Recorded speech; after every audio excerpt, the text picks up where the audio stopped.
Good morning, good evening, good afternoon.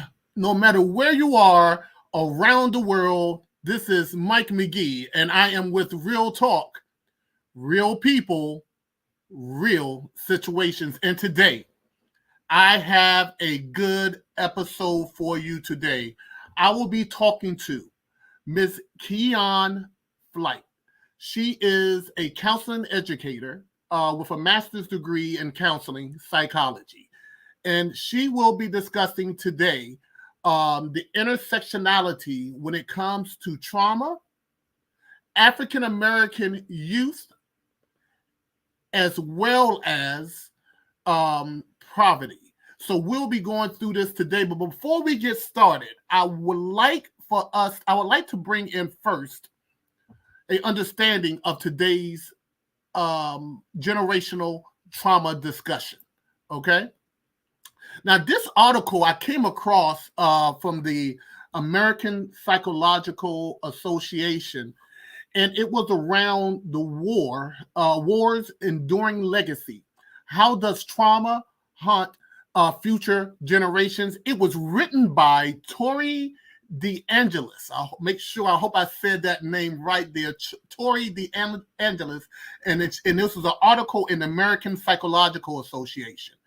And the article reads, as conflict continues to rage in locations around the world, such as war between Israel and Hamas, psychological researchers and clinicians are examining what the long-term impact of these and other traumatic events can have, not just on those who survive these tragedies, but on their children and grandchildren as well. It also go further on to say the very effects looked at, intergenerational effects of events as diverse as the Holocaust, the Khmer Rouge killing that happened in in Cambodia, the Rwanda genocide, the cultural displacement of American Indians, and the enslavement of African Americans, as well as the large scale natural disasters like Hurricane Katrina and the earthquakes like the ones that happened in the 1990s. A lot of this stuff brings on this type of trauma that can go on for generations. So before we get started, before we go into this wonderful interview that I have with Miss Kiana Flake, I will have to first, let's go to our question of today. Let's go to the question of today. And here is our question of today. What are some examples of generational trauma linked to systematic oppression and discrimination? You can answer this question on my YouTube channel, which is at Michael McGee 9339. That's Michael Micheal McGee McGee 9339. So before I bring Miss Flake in, let's go ahead, and I gotta pay homage to my sponsor of the day. I have different sponsors, so here we go. This is our sponsor for today.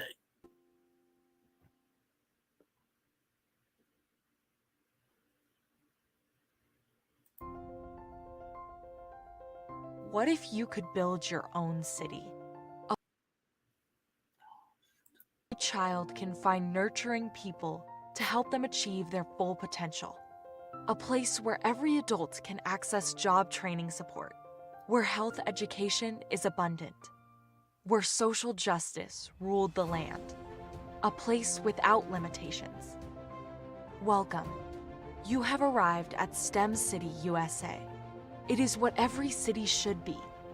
A safe and trusted community where you find people and resources to help you become everything you are and beyond. STEM City is unlike anything you have ever experienced. It is a digital twin of the world around you, only better. STEM City is about energy and soul renewal. it is more than a digital world.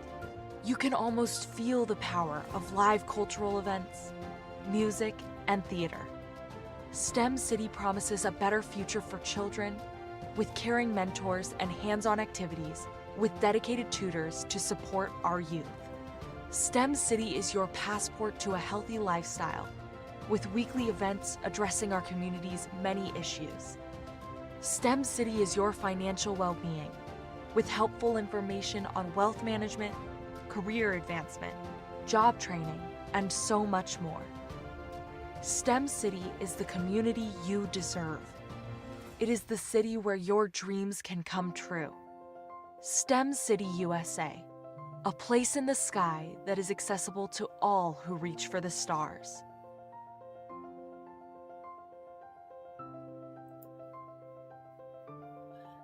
All right, now we are back. Let me bring in our lady of the hour with the disco power. We have here for you Miss Keon Flake. She is a counseling educator. Keon, how you doing today? Hi, Mike. How are you? I'm doing well. I see that, Keon, you are on the go today. I want you to be safe. Are you okay to go on through this interview? Yes, I'm in the passenger seat. I'm fine. Okay, perfect. All right. So this is me, Keon. Tell me a little bit about yourself. I know you just graduated from Bowie State University with your master's. Tell me a little bit about that journey and what you're doing now. So, the journey, like through school, it was a ride. But yes, I did just graduate. My research, so I'm actually I'll be going back to school next year to get my actual master's in teaching. And then through that program, I'll continue extending my thesis. So, my thesis, which we'll be talking about today, the topic and all, but I'll be extending my research through there to go ahead and tie it into how it all ties into education. Oh, that is awesome. I mean, you seem like you are a lady on the go. So that is totally awesome. Keon, tell us a bit about your research, though. What is your research topic, and tell us about everything that you were doing in that area. So my research, I started it probably about my first year through the counseling psych program, but it focuses on the intersectionality of poverty and generational trauma and how those things tie in to affect the behavioral development of African American youth and and how they're represented in the mental health care system and the other systems. Wow, that's awesome work. And you do this with African American youth, or are you doing this with all different ethnicities? So I generally focus on African American youth. So the start of my thesis, the first part to it actually focused on just African American males, and so how childhood trauma, how concentrated poverty and childhood trauma impacted their behavioral development into adulthood, and so how it affects their adult behaviors. And so from that research, and I conducted my surveys and everything, and then so from that research, it led me on to, because I even had some women complete the survey also. And so that led me to extend my demographic or my population to the African American community in general, just because I feel like the Black experience is a very subjective experience. So it required me to gain subjective and experience insights from all parties, so males, females, youth, just about all generations. That is awesome. I mean, you are doing some spectacular work in the field, and from my understanding, as you move closer and closer on, are you looking to get that doctorate degree as well? I'm not exactly sure about that. I thought I was done with school until I decided I was going to get a master's in teaching. And then once I realized I was writing another thesis paper, that's what made me excited, because I think the research aspect of it is my favorite part. It's probably the part that keeps me like going in it. So Not exactly sure. For the paper, maybe, but not exactly sure at Okay. this. All right, so let's get started here. Well, let's start off with some historical context here, right? How have historical events, specific communities, contributed to the generational trauma and poverty from your research? So when you think about historical events, I personally would say slavery being one of the major historical events or that has contributed to generational trauma, just because when you think about the impact that slavery has, and there's a book that focuses on, it's actually titled Post-Traumatic Slavery Syndrome, and so it talks about the effects or the impact that slavery has had post-slavery, and it actually identifies it as a direct result of slavery, but it stems from unaddressed traumas from slavery. So I definitely believe that I definitely believe that that's one historical event. And then we also think about the Jim Crow era. So in terms of slavery, I believe that it's not just the slavery in itself; it's also the continued discrimination that ties along to slavery that kind of creates like intergenerational, I would say, psychological trauma. So low self-esteem, feelings of anger and persistent feelings of anger, I would say, and different things like that. And then in the Jim Crow era, I think there are two sides to it. So in some instances, it's a little more. So when you learn history and you learn about these different events, it sometimes encourages like or motivates students to actually grasp the value of education. And then in some aspects, like older generation, some of them feel like school isn't, they at one point they couldn't even go to school, so some may value education and some may look at it as unnecessary, so it creates a disconnect on different levels. So I think that that's also another historical event that has definitely contributed to generational trauma and poverty. Yeah, and I've seen that over time. And so I was going through some surprising statistics, and according to the U.S. Bureau, national poverty rate is at 12.4%.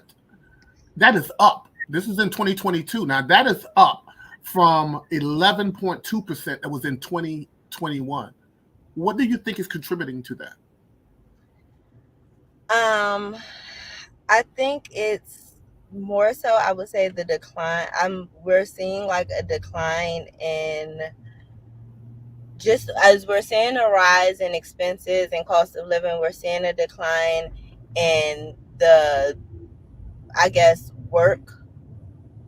like the workplace environment. So jobs are a little more far and in between, and then education is on the decline, especially for the African American population. Like there has been a significant decrease in the value of education being taught Mm, to children and other generations. So I definitely believe that that plays a part. But I always feel like statistics are a little tricky because I've realized that sometimes it's easier to pull the ones that make things look a little better than they are. And so when you think about, there's a rise in it, but I think that the numbers are actually much higher than they're mm, advertised to be. Just because in terms of like the federal poverty guideline, so you have the federal poverty rate and then you have the federal poverty guideline. In terms of the federal poverty guideline, for a family of two, the guideline is what, $17,000, $17,420. Family of three is about $22,000, and it increases a little um, as the family size increases. But when you think about it, and then when you think about the actual definition of poverty, which is the state of having insufficient financial resources to meet your basic living needs, such as, food, shelter, and healthcare, those numbers don't fare out. I was actually, when I was doing a little more research before we started talking today, um, that doesn't fare out, because even in just Washington D.C. alone, now we're seeing rental costs at anywhere up to, I would say, $1,500 for a one bedroom. And then just a few weeks ago, the mayor announced apartment. They have one bedrooms starting at about $3,000. Wow. Um, so the that doesn't allow for other basic needs to be met anyway. So for the poverty guidelines to be set at $17,000, when a lot of people aren't able, even with making over $17,000 or made well over $17,000, still aren't able to provide their basic needs. Yeah, that is amazing. That's amazing. It gets a little tricky, I would say. Yeah, yeah, that's totally amazing. And when you're looking at DC, which was at one point Chocolate City, now black people can't even live in DC really. Not the average black person anyway. No, not at all. And then you put on, and that's where the systemic oppression, like these things come into play, because you put policies in place. So you see the new luxury apartments going up, and you always see like they're required to have a certain amount of units for low income families and all of these different things. Um, but even for affordable housing units are what they call them, but I don't believe that $1,300 for a studio apartment is affordable living. Mm, wow. So, So a question for you then. With sure. this that's going on now, and the historical events that you talked about, how is this affecting the youth, the African American youth that you have been studying? So when you think about it, um, and again, we talked about poverty being unable to obtain sufficient financial resources to meet your basic needs. A lot of the youth right now, their basic needs aren't being met. So when you have children whose parents aren't able to keep a roof over their head, so they aren't sure if they'll have somewhere to stay after school, or they don't have any food, they haven't been to the doctor in God knows how long, or even in just some, when we're being honest, this is where we are. So you ride through just about every street in Washington D.C. and you see substance users and all of these different things. These are parents, and Mm, so some of the children that we're seeing, they're now committing crimes and they're getting in trouble in school. We're talking about the truancy rates, but some of them, these are their parents. So we're not just looking at a group of children whose parents are incarcerated or different things. A lot of them are dealing with substance use issues in their families. And then when you also talk about the historical events and how those faring, a lot of what I believe is a lot of African American culture is based on survival. And so when parents have to focus more on teaching teaching their children and the children how to survive through all of the different systemic um, disparities and different things like that, it takes the focus off. They may not be focused on education, and that's why we're seeing high dropout rates. Children aren't worried about going to school because now they're outside, they're during school hours, they're outside stealing and committing things that are initially crimes, but they're using them in a means of survival. mm. And so that's how it fares in. You want them teachers send reading logs home. Students are supposed to read about 15 minutes every day. These students don't have books. They don't come to school with pencils sometimes. And so it creates a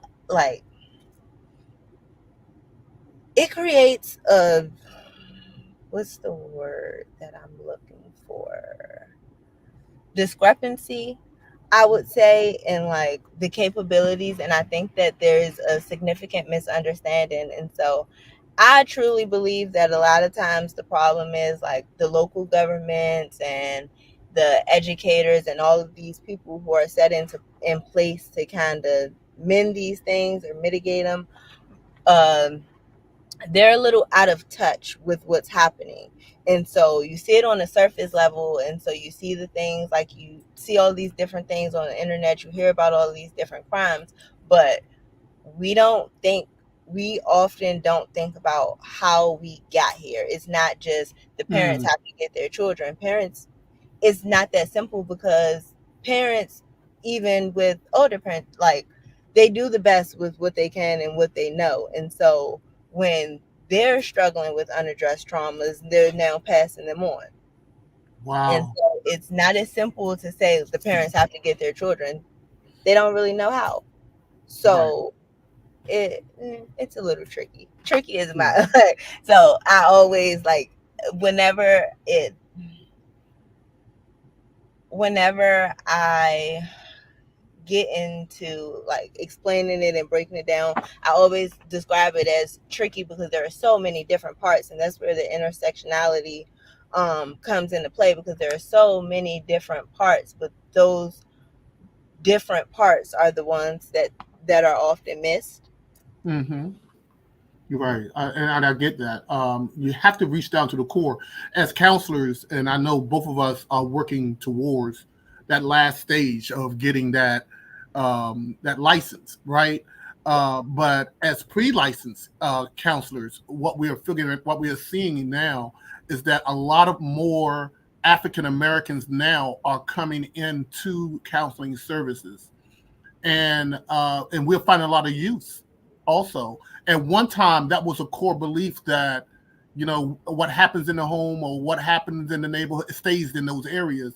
And now we're starting to utilize the community. So when we come back, we're going to talk about how some of the community aspects of trauma and what can we do as a community when it comes to advocating. Okay, when we come back, but I got to go to my next sponsor for today. All right, but as soon as we come back, I want to get us right back on the topic. I want to say thank you, because this brilliant mind right here is going to reach out to others, and this is what we do, y'all, here at Doc Low. Real talk, real people, real situations. That's what we do. So we'll be right back after this message.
And we are back with Miss Keon Flight, excuse me.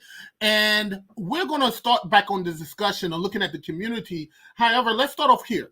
The social determinants of health. We talked about a few of these already, which is the economic policies that are being done, and when it comes to poverty or when it comes to trauma. We also can look at the educational aspects, which you have talked about, the healthcare assessments and the quality of healthcare for people who live in poverty-stricken areas, the neighborhoods that they are born in, and the neighborhoods that are built around them, as well as the social and community aspects, right?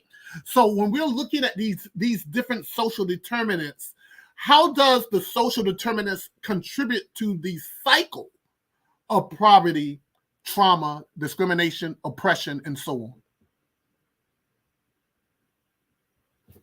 on? Ooh.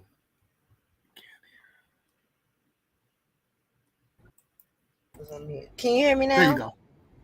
I can hear you now. Let's go. So I would say that and you said how does they contribute to the cycle? So okay. I believe that they significantly contribute. So when you think about it, from a theoretical perspective, I would say, theoretically, you have a number of social learning theories and different theories that address these things. So, like Bandura's social learning theory suggests that observation plays a critical role in learning, and so your environment, that's where you observe most things. So you see different things. Like a lot of times, okay, I'll give an example. So last week there was a shooting. I think 3 or 4 people were shot, and there was a 2-year-old shot walking from daycare. And one of the mayor's representatives made the remark that this is what people should expect, sending their children to daycares in this area or an area like this. And I use that because I've heard that a lot. But this is the thing. A lot of times people forget that may be the only daycare in the area. They may not have transportation to get to another daycare. They may not have any other options, and that happens very often. And the same thing when you think about grocery stores. A lot of these areas are food deserts. The nearest grocery store may be about 30 minutes away, and you have to catch the bus and all these different things. And then when you think about the quality of food at these different stores, because I've even realized when you go to different areas, the quality of the food is different. So you may go to one grocery store and they have fresh produce, but the fresh produce is old. And then you go to another store, the same brand, same franchise, just in another area, and everything is so neatly organized, everything is fresh, and all of these different things, and just all of these things. And so when you observe how you're being treated and how technically you look at this as how you are viewed in the world, like you're not worth quality food. This is your health though, right? Like we don't have sufficient health care. The wait lists to see a doctors are extensive. And it's interesting, I know we talked about this before the break, we're seeing a rise in African Americans seeking mental health care, but not just the quality of the care, but also the availability of it is scarce. Like the wait list, I actually did a little research on my own to call around to see like the wait lists are insane. You have some mental health agencies or providers saying that they aren't taking new customers. Some have completely stopped taking providing mental health services. Well, they didn't stop providing mental health services, but they only now provide psychiatric services, which is a different playing field, because now we're talking medicine and everyone doesn't need medicine. Right. And so all of these different things. So from this aspect, all of these different things play into the effects of generational trauma, because mothers don't have quality food to feed their children, or they go into their stores, and there are two sides to look at it. Theft may be on a rise, or the numbers for theft may be significantly high, but that's because people are, with no other word to put it, people are poor. They can afford these things. So a mother can't afford milk for a child, or different, or not even just always milk, it may be Pampers, but now you go in the store and these things are behind cases and are locked up, and you have to wait about 30 to 40 minutes for someone who works at the store to come unlock it for you to get these things. No need to go in the case of an emergency. There are just so many different things that play into it. Even with little things such as speed cameras or the public schools. Someone asked me one day, so I've done observations for all of the charter schools in Washington D.C. And so someone asked me before, had I noticed that there aren't any public charter schools in predominantly white neighborhoods in Washington, D.C. What? Are you serious? And that prompted me to go look at it for myself, and that's true. Wow. And that's true, but in the observations, what I learned,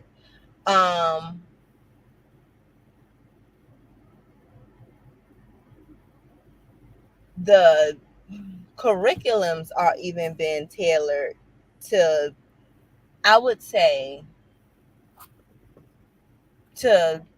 encourage developmental delays. And so instead of setting not even a higher standard, but setting a standard where students are expected, I did observations for about 15 schools, and a lot of the pre-K students can't form sentences. And there are several different, and the sentences that you hear are things like, I like hot stuff, I like Takis, and all of these different things, but they also aren't being taught on the public charter school curriculums, if you ask me, anything other than a lot of rote and recall information. Okay. And so all of these different things play into the development of these children, and it stems from a lot of it, like poverty, and again the intersectionality, all of these different things. Each aspect of a child's development, from learning and all of these different things, play a part. However, like the social determinants, such as like their environment, I believe that all of the environments that they encounter face these things, and now they're now in environments where children are getting shot on holidays at cookouts. Right. Yeah. Or not even, you don't even have to be at a cookout, driving home in the car with their parents. Right. And so it creates it takes away their sense of safety. And so when you think about going again to theoretical perspectives, Maslow's hierarchy of needs, and I focused a lot on that in my first paper. The first level on the hierarchy are basic needs. So food, shelter, water, safety, security. What we're seeing now, this community aren't being provided with those things. Yeah. So when you can't check the basic needs off of the list, it's nearly impossible to even begin to think about or even consider addressing the next level. Yeah, no, and I get it. Yeah.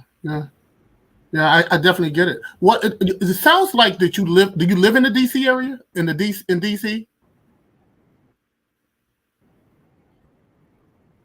Yes. So I've lived in the DC area my entire life, and I think about me. This has always been, not only because it's something that I've come from. Like when I was, and I say this, like when I was a child, it was, and that's how I was able to, the more I.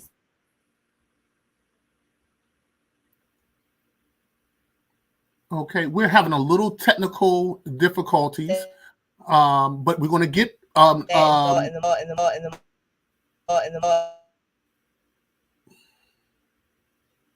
Oh wow, we having a little. This is getting good. We're having a little technical difficulty right now with Kiana's internet. However, we want to definitely bring her back. We're gonna check her internet service, find out what's going on, and we'll be right back. We're gonna host. We're gonna have another break right now. You could build your own city. A place where every child can find nurturing people to help them achieve their full potential. A place where every adult can access job training support. Where health education is abundant. Where social justice ruled the land. A place without limitations. Welcome. You have arrived at STEM City, USA. It is what every city should be. A safe and trusted community where you find people and resources to help you become everything you are and beyond. STEM City is unlike anything you have ever experienced. It is a digital twin of the world around you, only better. STEM City is about energy and soul renewal. It is more than a digital world. You can almost feel the power of live cultural events, music, and theater. STEM City promises a better future for children with caring mentors and hands-on activities with dedicated tutors to support our youth. STEM City is your passport to a healthy lifestyle with weekly events addressing our community's many issues. STEM City is your financial well-being with helpful information on wealth management, career advancement, job training, and so much more. STEM City is the community you deserve. It is the city where your dreams can come true. STEM City USA, a place in the sky that is accessible to all who reach for the stars.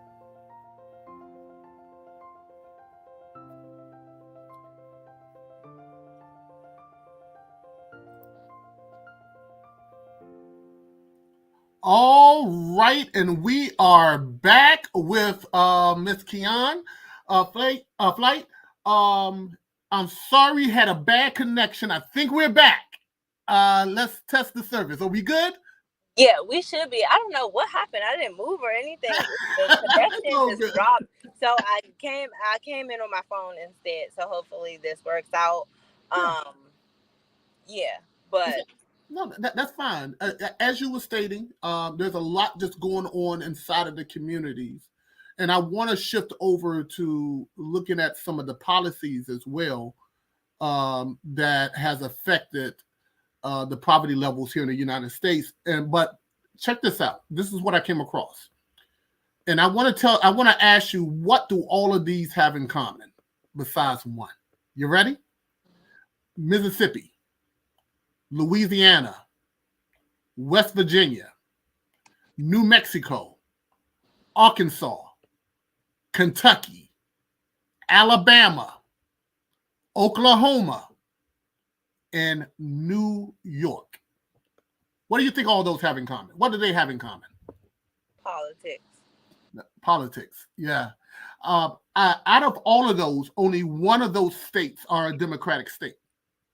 I can believe it. Yeah, that most of them are Republican states. Let's look at the policies. Are the policies getting under? Well, right now we have Biden in the White House. Unemployment rate has dropped substantially. However, we're also looking at a returning of President, ex-president Donald Trump. What does the policies as far as poverty, education, and things of that nature for African Americans look like if Republicans retake the White House, the Senate, and the Congress?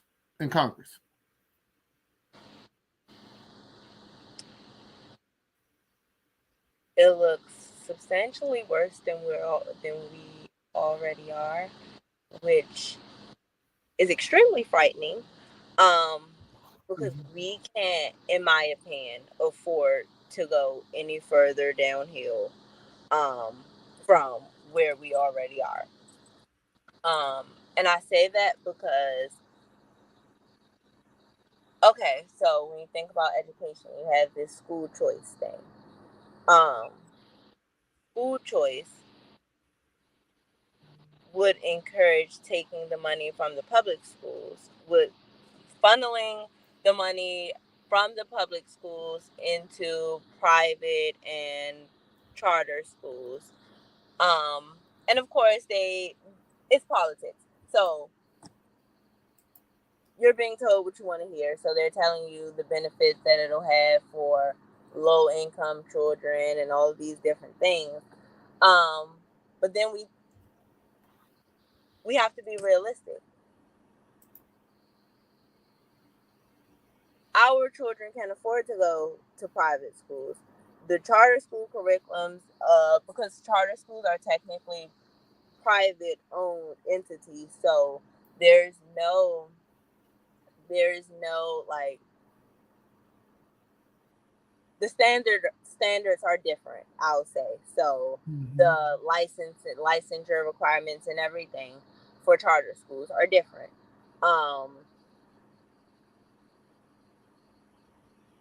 So that leaves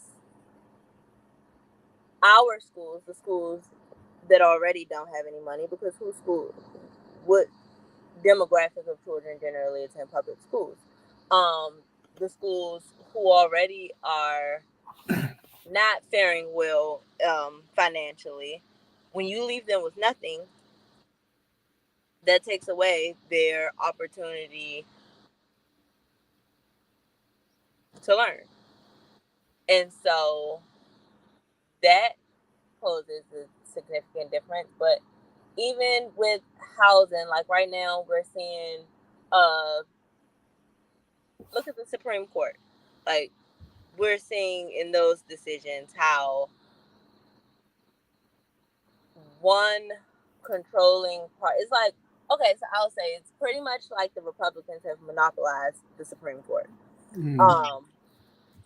And you see how that's turning over. Like, we now have an ex-president who is pretty much being put in the position, or being provided the ability or the opportunity to set the foundation for, but pretty much, I don't want to say dictatorship, but if he has a Supreme Court who can argue that he can't be held accountable for any crimes that he committed while serving as president, he has immunity, seeing as though he's a former president, and all these different things, that pretty much makes him untouchable.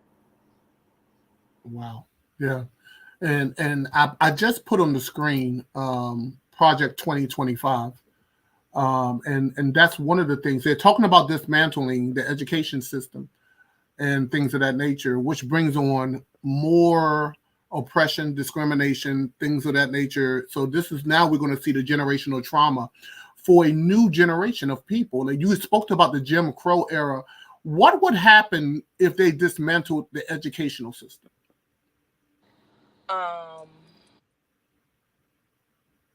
It's gonna be, okay, so this is the thing. It's, in my personal and professional opinion, I believe that the educational system has already begun to be dismantled. I think it's been slowly progressing over the years, because if we were to honestly test a lot of the youth that are running around now, we would find that a lot of them are reading on third grade reading levels.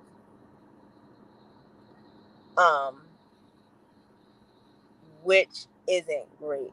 And that creates a significant problem for all of our systems, the criminal justice system, because if in different systems, so in Maryland, you have to qualify for a public defender.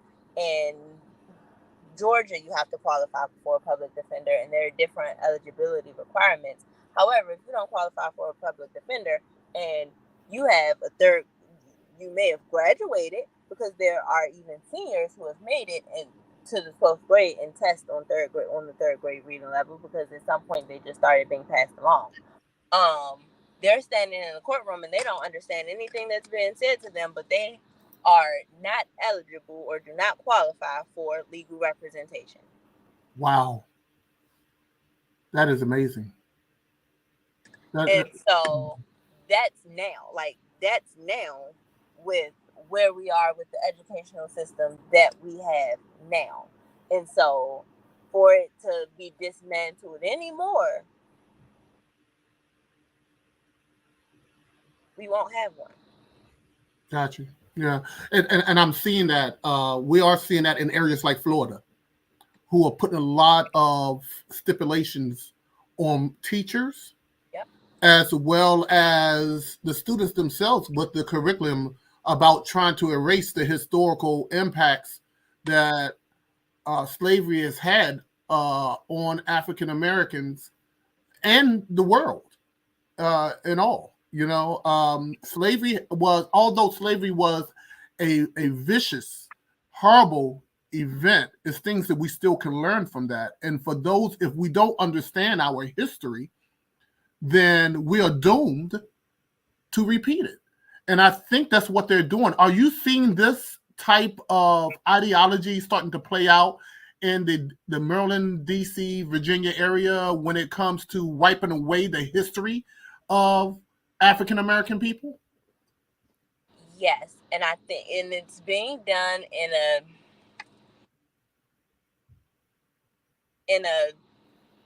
I can't coin the word that I'm looking for in this moment, but it's been done, and I'll say a sneaky kind of way, because it's being promoted as we have to stop focusing on this one thing and all come together and realize we have to work together, which has always been the thing, even in the women's rights movements and all these different movements. That's always a thing. But I think that it's the result of a fear of being left out. Wow. Okay. Yeah. And so every other demographic feels that the way to prevent being left out is to insert themselves in every aspect of the Black experience, I'll say. And I think that that's the dangerous part, because it takes away the understanding that everyone's experiences are different in general. Like, no two African Americans' experience are the same. Everyone's experience is unique to their own. They may have some similarities. They may have experienced similar things throughout their lives and all of this.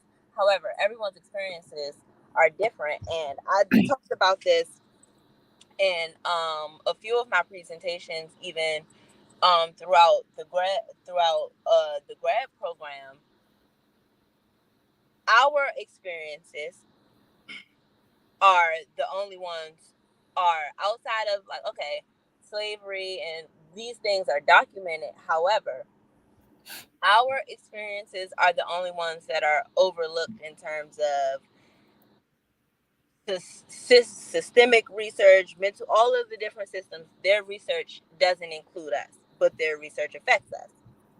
And so we're being left out of everything. We're being left out of just about every textbook that you can imagine. So when it comes to mental health, when it comes to education and all these different things, they're requiring all these different, it's kind of like gatekeeping these fields to keep this demographic out and to, like, flood, I'll say, the communities and all of these different things with the narrative that wants to be pushed. You see it in our textbooks all the time. There are so many things that are left out of just general education, high school, elementary, middle school textbooks. But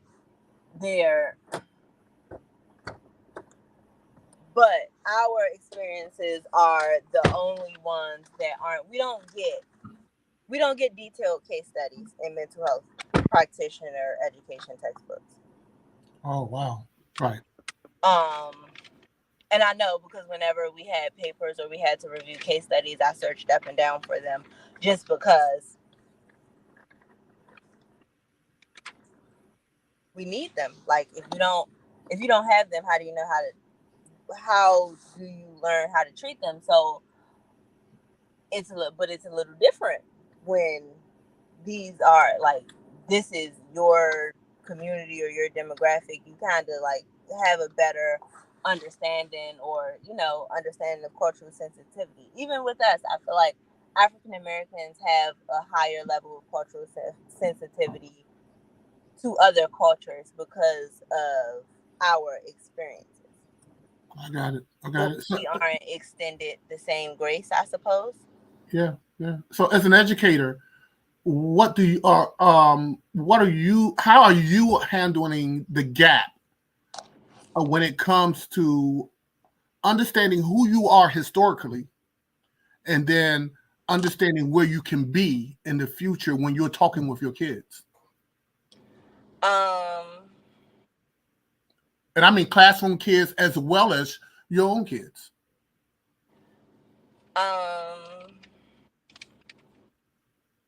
How do I fill in the gap?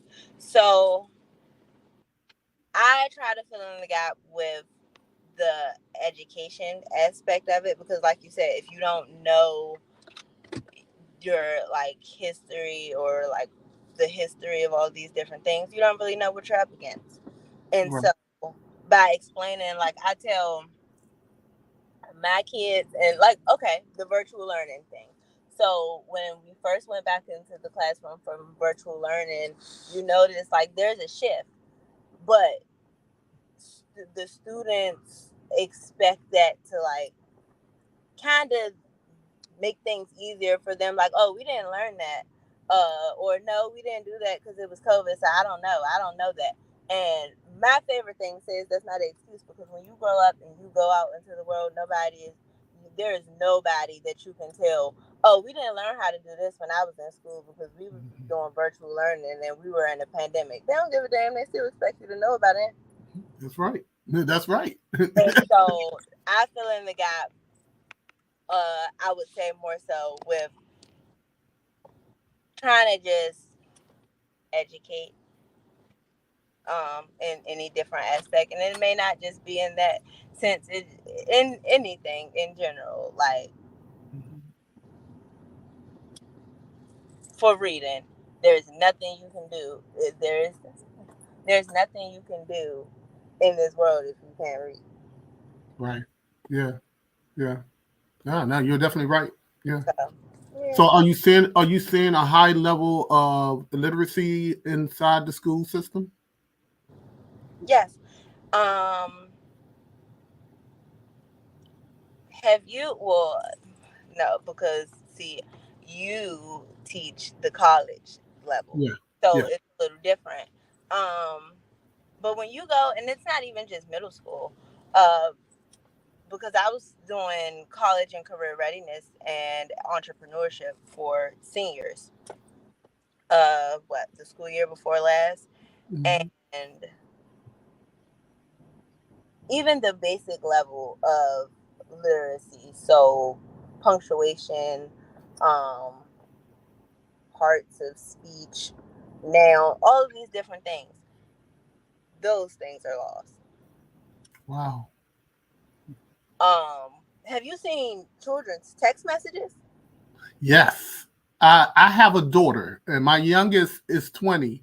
And from the time that she got her cell phone, she used to text me in these the WYAs and WY and all that kind of stuff. And I told her, I said, we don't text that way. I said, I need for you to spell things out. But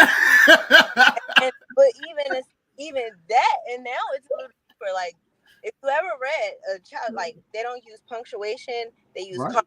periods. They make up words as they go, and not even make them up. They make up the spelling as they go, and these are things that they don't even care about. And then it transfers into like the schoolwork, because they'll turn in their work and it looks like a text message. Wow. Yeah. I'm going to go a speed round because we got 5 minutes, and this is good. And I would love to have you to come back as well at another time and to finish this conversation. But let's do a speed round, okay? I'm going to give you 30 seconds. I'm going to ask you a question and give you 30 seconds to answer, okay? Okay. All right, here we go. In what ways does generational trauma manifest in individuals and families? 30 seconds. It manifests in low self-esteem, anger, issues, depression, substance use, academic, I would say lack of academic achievement. All right. How do cultural beliefs and practices influence the experience and the transmission of generational trauma? Can you give me that one more time? Sure. How do cultural beliefs and practices influence the experience and transmission of generational trauma? Significantly, because I would say, because like I talked about, I feel like our cultural experiences in general are based on survival. So everything that you see and just about everything that you see and everything that African Americans do somehow develop from a sense of survival. Got you. All right. Last question. How do poverty and generational trauma manifest differently across various cultures? I know we've been talking about African American cultures, but how does you see this this being different across cultures? It's definitely different, and I'll say, because being, and I don't really like the word poor. I don't, but there's Black poor and white poor are two different things. The same way Asian poor is a different thing. All of, like, there are different aspects to it. I just feel like it looks different for every sense. Like, and it fares differently in every sense, I suppose. Yeah, no, I get that. We are looking when I was looking at the statistics. Asian Pacific Islanders, Native Americans, and then it is African Americans. And one of the races that are doing really good, are moving up the ladder really fast, are the Hispanic race. When we are looking at it by 2050, they are saying that the majority of people in the U.S. Is going to outweigh white Americans, and it's going to be Hispanics, the Latina community. What are your thoughts about that? That's interesting. I can believe it though. Yeah, I can believe it. Just because I would say the motivators are different, and so, and it's again like their cultural experiences and their cultural history, and how their perception of these things. Because a lot of things are based on perspective, so their perception of these things, are different from a lot of other cultures. So I can see that. yeah. We have been talking with Miss Kiana Flight. She is a counseling educator. Let me put her back up again so you can see her information here. She is a counseling educator. She works inside of the public school system. If you want to get in touch with her, her email address is QUIONNECFLYTHE@gmail.com. Once again, you can go to my YouTube channel and answer the question of today. What are some examples of generational trauma linked to systematic oppression and discrimination? And how you get in touch with me is through my YouTube channel at Michael, Micheal McGee, McGee 9339. Kiana, this has been a wonderful talk. We want Doc Loeb and Real Talk would like to invite you back to continue this conversation if you will have us. And do you have any last words of encouragement before we end this discussion? No. Read I would say read. But other than that, no. Thank you for having me. Of course, I'll come back whenever you're ready to have me. And thank you. Oh, all right now. That has been Miss Keon Flight. Keon Flight. Once again, I want to thank everyone for joining in to our show. And we are out of here. Have a great day.